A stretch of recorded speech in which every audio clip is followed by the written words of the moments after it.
ইতিমধ্যে পরিষ্কার হয়ে গেছে শিক্ষার্থীদের আন্দোলন বেহাত হয়ে গেছে, চলে গেছে তৃতীয় পক্ষের হাতে, যারা বাংলাদেশকে অকার্যকর রাষ্ট্র পরিণত করতে এবং দেশকে খাদের কিনারা নিয়ে যেতে চায়। এই অশুভ শক্তির অশুভ তৎপরতা আমরা সফল হতে দিতে পারি না। শিক্ষার্থীরা কোটা সংস্কারের দাবি করেছে, প্রধানমন্ত্রী শেখ হাসিনার সরকার শিক্ষার্থীদের দাবি মেনে নিয়েছে। প্রতিটি হত্যাকাণ্ডের সুষ্ঠু বিচারের জন্য প্রধানমন্ত্রী দেশরত্ন শেখ হাসিনার নির্দেশে তদন্ত কমিশন, বিচার বিভাগী তদন্ত কমিশন গঠন করা হয়েছে। ইতিমধ্যে কমিশন কাজ শুরু করে দিয়েছে। প্রধানমন্ত্রী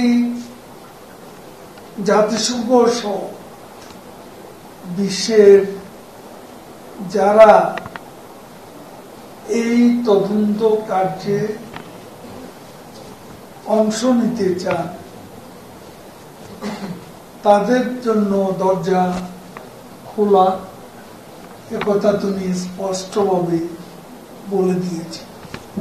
সুষ্ঠু নিরপেক্ষ তদন্তের স্বার্থে এখানে জাতিসংঘ যদি যুক্ত হয় আমাদের কোনো আপত্তি, সে কথা আমরা স্পষ্ট করে জানিয়েছি।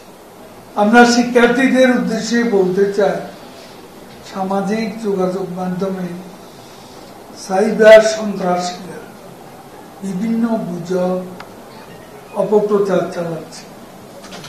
দেশ বিরোধী একটা মহল চলমান সংকট জিয়ে রেখে ফায়দা লুটার তৎপরতা চালাচ্ছে।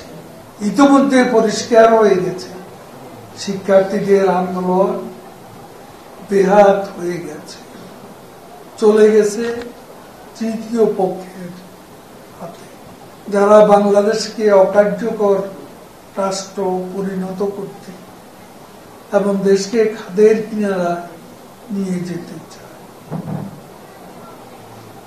এই অশুভ শক্তির অশুভ তৎপরতা আমরা সফল হতে দিতে পারি না। আমাদের প্রিয় মাতৃভূমি স্বাধীনতা, সার্বভৌমত্ব, মুক্তিযুদ্ধের মূল্যবোধ, স্বাধীনতা আদর্শের প্রতি আমাদের কমিটমেন্ট শতভাগ।